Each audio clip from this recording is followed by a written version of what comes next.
Okay, welcome to our lesson for the second objective of the week, which is to graph transformations of exponential functions. I'm going to apologize right now that this one's going to be a little bit long, and that's because transformations can be a little tricky with exponential functions. So the objectives are that you can graph a transformation of the form shown on this slide, a times b to the x minus h plus k. Remind you that b is the base of the exponential function, so that could be any positive number other than 1. And the second objective is that once you graph the transformation, you'll be able to identify the domain, range, and equation of the asymptote. So let's dive in. All right, so let's just take a particular exponential function to make this a little easier to understand. We're going to look at 2 to the x. How do you think you would go about moving a graph such as 2 to the x up and down or left and right? So I'm going to invite you at this point to use a graphing calculator or use Desmos to maybe just play around with it a little bit. And if you go to the next slide, you'll have some ideas on how you could do that. So if you have a graphing calculator or if you go to desmos.com, I would suggest you pause this presentation at this point and just play around with this a little bit. Graph y equals 2 to the x, and then graph these 4 functions here. You can see that they look very similar. The only difference is where I put the 4. Either it's outside the exponent or inside the exponent, and either it's a positive 4 or a negative 4. So if you would just look at those 4 examples and compare them to the original function, I think you'll quickly start to get an idea of how you can move exponential functions left, right, up, and down. So hopefully you had a chance to play around with a graphing calculator or to use Desmos. And if you did that, then I hope you saw that the first function would be translated down 4. The second function would be translated up 4. The third function would be translated right 4. And the last function would be translated left 4. So if we take the general form of the equation that we showed you in the objectives, basically this last number here, that's going to be the vertical translation. And the number in the exponent is going to be the horizontal translation.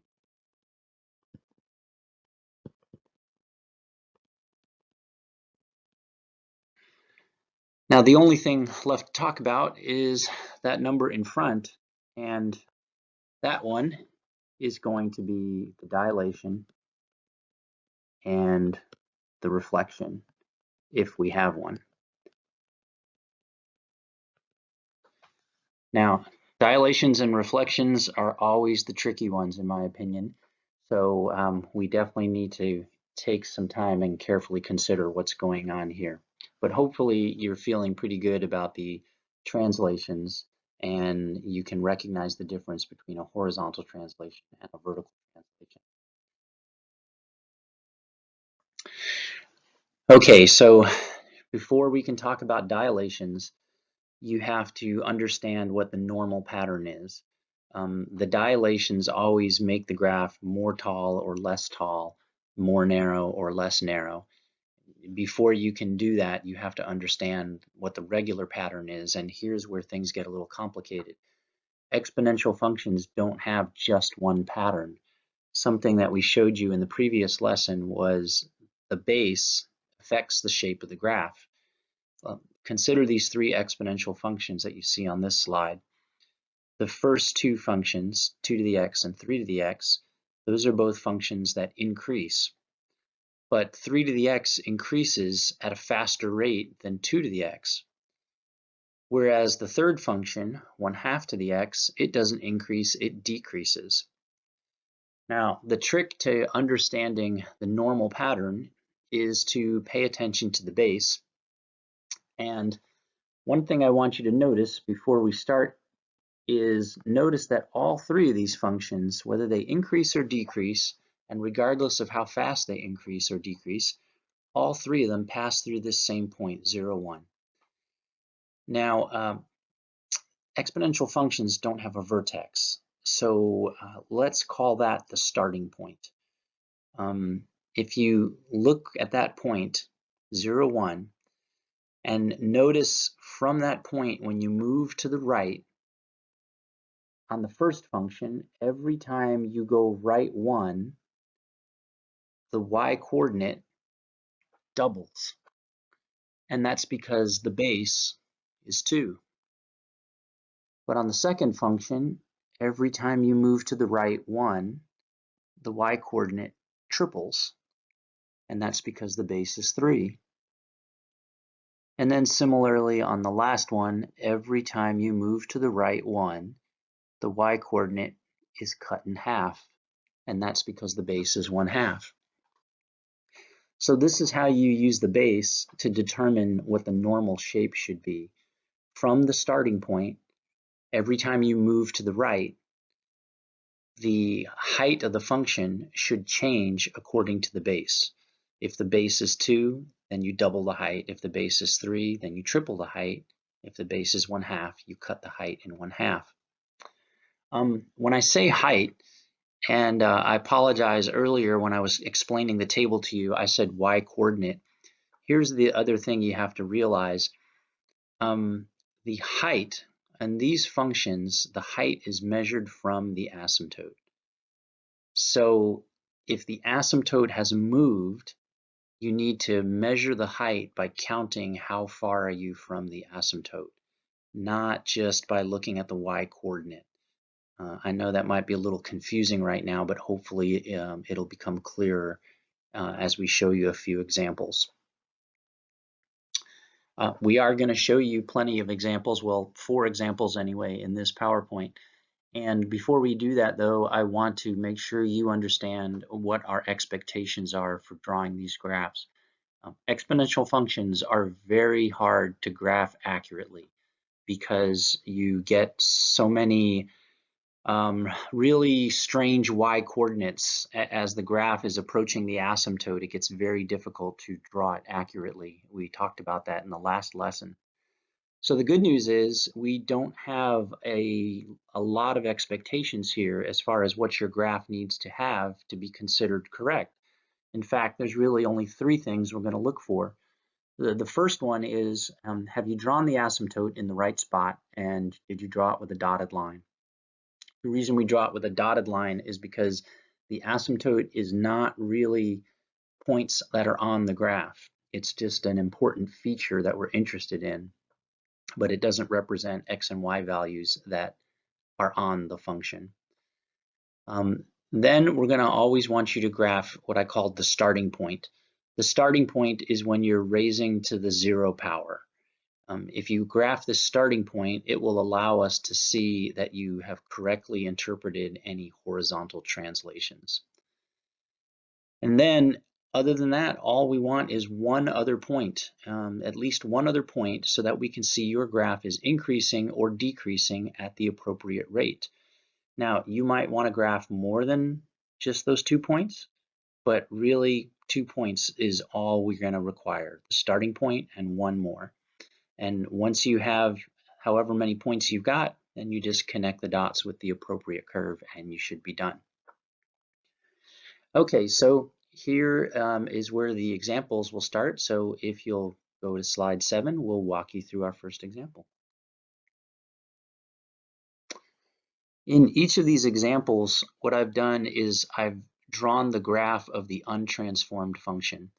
So notice that this function has a base of 2, and that's why I'm showing you right now the graph of y equals 2 to the x.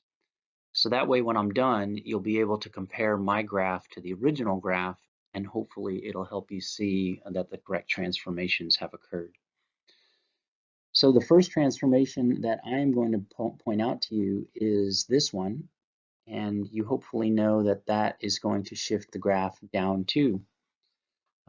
First thing I recommend you do when you draw an exponential function is draw the asymptote. Normally the asymptote would be the x-axis, but because we've gone down 2, we have to move the asymptote down 2. So I'm drawing the asymptote with a dotted line as we explained. And that's generally the first thing I would recommend you do when graphing one of these functions. Now, this function also has a horizontal translation, and that translation is right 3. So the starting point on the original function, remember we said 0, 1 is the starting point. But the function you're drawing has been shifted down 2 and right 3. So if you take that black dot and you shift it down 2 and right 3, now your starting point is here. Okay, I have a base of 2, and that means from the starting point, every time I go to the right, I should double the height. My starting point is 1 unit above the asymptote. So if I go to the right, now I should be 2 units above the asymptote because I'm going to double the height. Now, you can stop right there. We would want you to connect those dots with a curve, but I'm going to go a little further just because I can on this graph.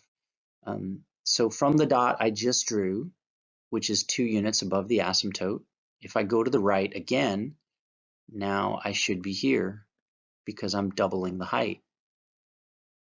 And if I go to the right one more time, now I should be here because, again, I'm doubling the height. So look at those 4 red dots. Start on the left side. The first dot is 1 unit above the asymptote. The next dot is 2 units. The next dot is 4 units. And the last dot is 8 units above the asymptote.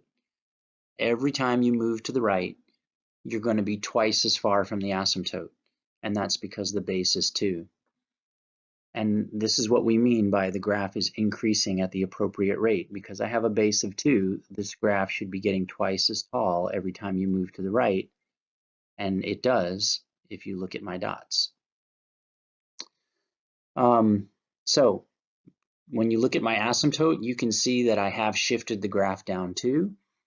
When you look at the starting points, compare the black dot to the first red dot, you can see that I shifted the graph right 3. And that's why the starting point is so important. It lets you see that the graph has shifted the appropriate amount. Last thing to do here is to answer the rest of the questions on the slide. Identify the equation of the asymptote. Well, the asymptote is the red dotted line, which would have an equation of y equals -2.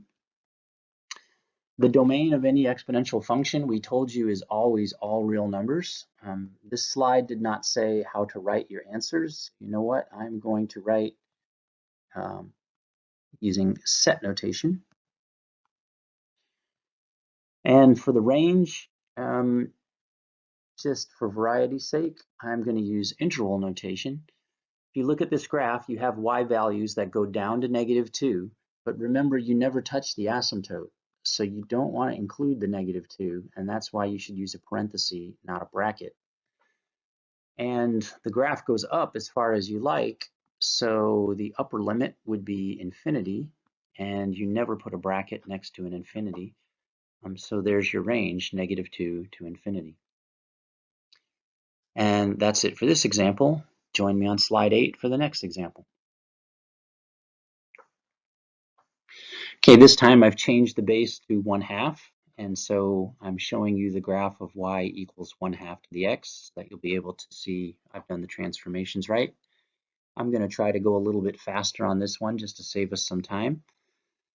The vertical translation is up 3, so again, I recommend you always start by drawing the asymptote. The asymptote was the x-axis, but now it's been shifted up 3. And I'm going to go ahead and just write the equation of the asymptote right now since I know it. The starting point was 0, 1. And not only do I have to go up 3, but if you look at the horizontal translation, you can see that I also need to go left 2.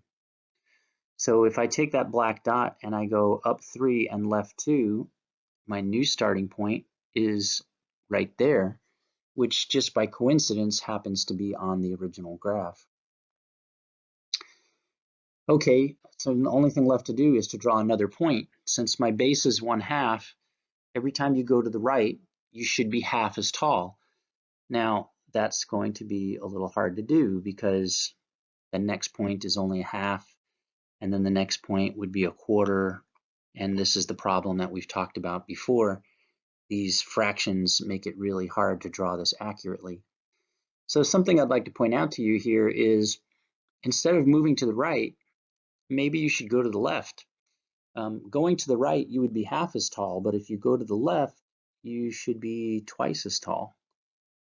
And if you notice the 2 red dots that I just drew, if you start at the one that's furthest to the left, as you move to the right, everything is half as tall as it was before. So sometimes that's just something to keep in mind. You might find it easier to move to the left instead of moving to the right. Sorry, my graph is kind of sloppy there.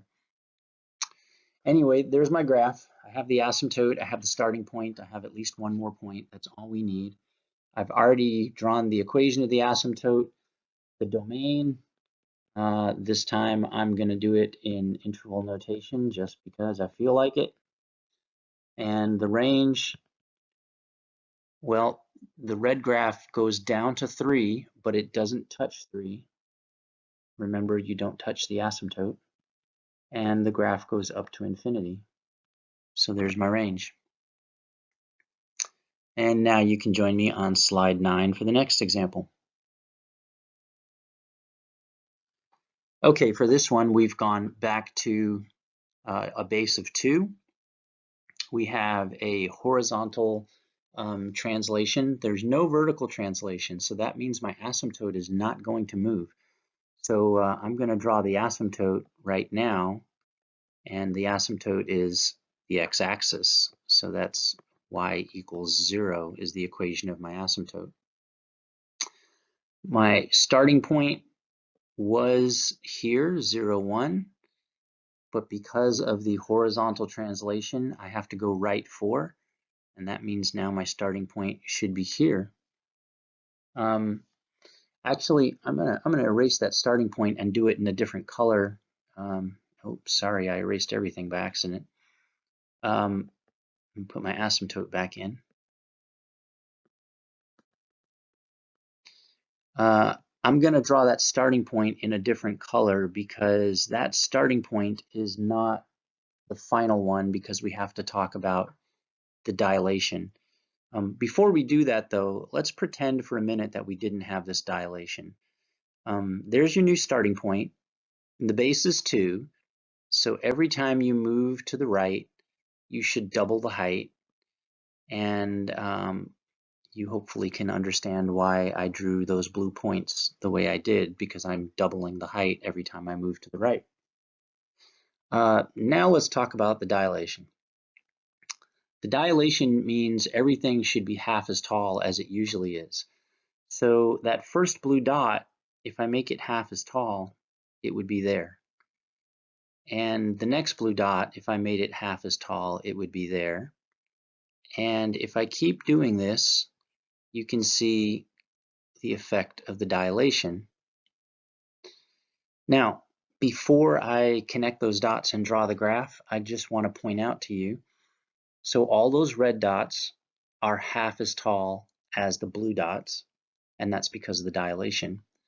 But the other thing I want to point out to you is notice that if you take any red dot and move to the right, the next red dot is twice as tall. And that again is because of the base. The base determines how fast the graph increases or decreases. Because you have a base of 2, your height should be doubling. So I just wanted to point that out before I connect these dots and make this graph a little harder to read. There's the graph, there's the equation of the asymptote. The domain, once again, is always all real numbers. The range because my asymptote is at 0, I don't include the 0, and I go all the way up to infinity. So there's my range. Join me on slide 10 for our last example. Okay, so sticking with a base of 2, this time we do have a vertical translation. We've shifted down 3. So first thing I'm going to do is draw in the asymptote. And I'll put the equation of the asymptote in too. Now, the starting point is here.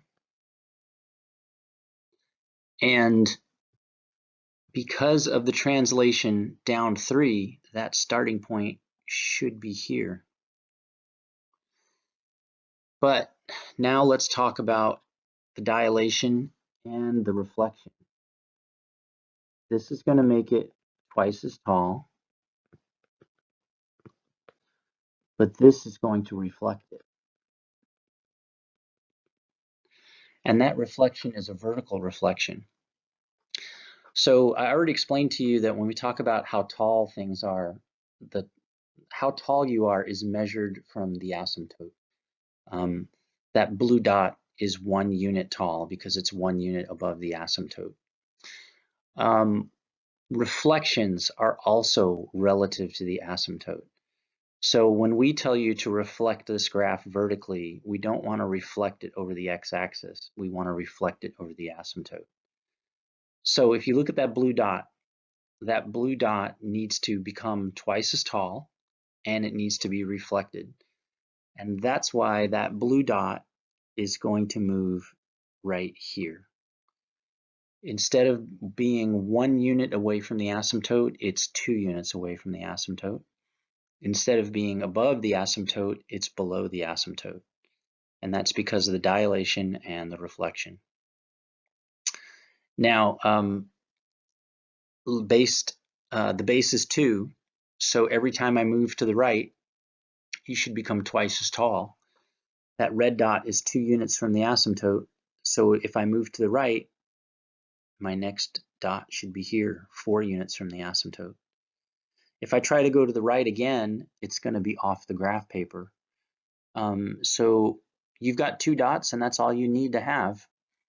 But I'd just like to point out, if you wanted to, you could go to the left, and if you go to the left, then your dot would be 1 unit from the asymptote.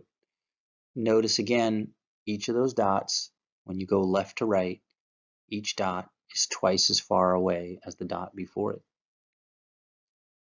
Anyway, now I can connect those dots and try to draw my function. And there's the equation of the asymptote. There's all the dots I need. All I'm missing now is the domain and the range. The domain, as always, is all real numbers. And the range, this time the asymptote is not the lowest, the bottom boundary of the graph, it's the upper boundary of the graph. So this time my range is going from negative infinity up to -3, but don't include the -3. You can't touch the asymptote. So you shouldn't have a square bracket on the asymptote. Okay, I hope you found these examples helpful, and now we're ready to start wrapping things up. So here's the objectives. I hope when you look over these that you are feeling somewhat comfortable. I think this probably requires lots of practice, and we'll say some more about that, but we certainly explained how to graph each of those transformations, and we demonstrated how to find the domain. The domain is always all real numbers. The range is going to depend on where the asymptote is, and also depend on which side of the asymptote the graph is on. And the equation of the asymptote is always y equals, and then whatever number you need to insert to identify the location of the asymptote. So when it comes to practice, on It's Learning, you will find a couple of worksheets that you may want to look at. This first one is called Sketching Exponential Functions. That worksheet has the 3 guidelines on it. As a reminder, it tells you what the 3 guidelines are to make sure you're drawing a graph that's good enough to get full credit. So I would start with that worksheet, and it's got the guidelines to help you remember what the 3 rules are, and it's got some practice. If you want more practice, because this definitely takes a bit of practice, especially the dilations, then I would also check out the other worksheet on its learning, which is called Transformations of Exponential Functions. Both of those worksheets have answer keys that are posted on its learning. So you can try to draw the function and then look at the answer key, or you could just use a graphing calculator or Desmos to check your graph that way. That's the optional practice. The required practice is an assignment in its learning. If you look in its learning, you will see an assignment that's called Graphing Transformations of Exponential Functions. That assignment is going to require you to create 3 graphs and to actually upload them into its learning so that I can look at your graphs and give you some feedback and make sure that you're doing it properly and following the 3 guidelines. Once again, I'm going to end with some food for thought. This is optional. This is not anything you're required to know. It's just something that maybe is going to be of interest to you or not. We often play this game throughout the year when we show you a function and then we have you do transformations. And then lots of times we turn that question around. Instead of giving you the equation and asking you to draw the graph, we give you the graph and ask you to figure out what the equation is. Well, if you're interested in this, take a minute, pause this slideshow, and see if you can come up with the equation to the graph shown. And if you think you have the answer, go look at slide 14 and the rest of the slideshow when you're done. So I don't know if either of the equations on this slide are the equation you came up with. The question is which one of those is right, and it turns out they both are. If you don't believe me, you can just try plugging in some numbers. If you look at the graph shown, the point 0, 1 is on the graph. If you take either one of those equations and plug in an x value of 0, you will get a y value of 1. And that's true for any point you see on this graph. It looks like the point -1, -1 is also on this graph. For both of these equations, you can plug in -1 for x, and you will get a y value of -1. So it appears that there is more than one right answer for this graph, but actually there aren't just 2. Really, there's an infinite number of equations for this graph. Join me on the next slide for a little deeper look at that. So here's some examples to show you why we can write multiple equations for the same graph. It basically comes down to exponent properties. In these 3 columns, you have at the top of the column, you have an exponential function. And if you follow down the column, you hopefully can understand how the equation is being changed. So take the equation on the left. 4 times 2 to the x, that would be an exponential function, 2 to the x, with a vertical dilation. It's 4 times as tall. But if I wanted to, I could express that 4 like 2 squared. And you know from exponent properties that I could then combine those exponents and think of that function as y equals 2 to the x plus 2.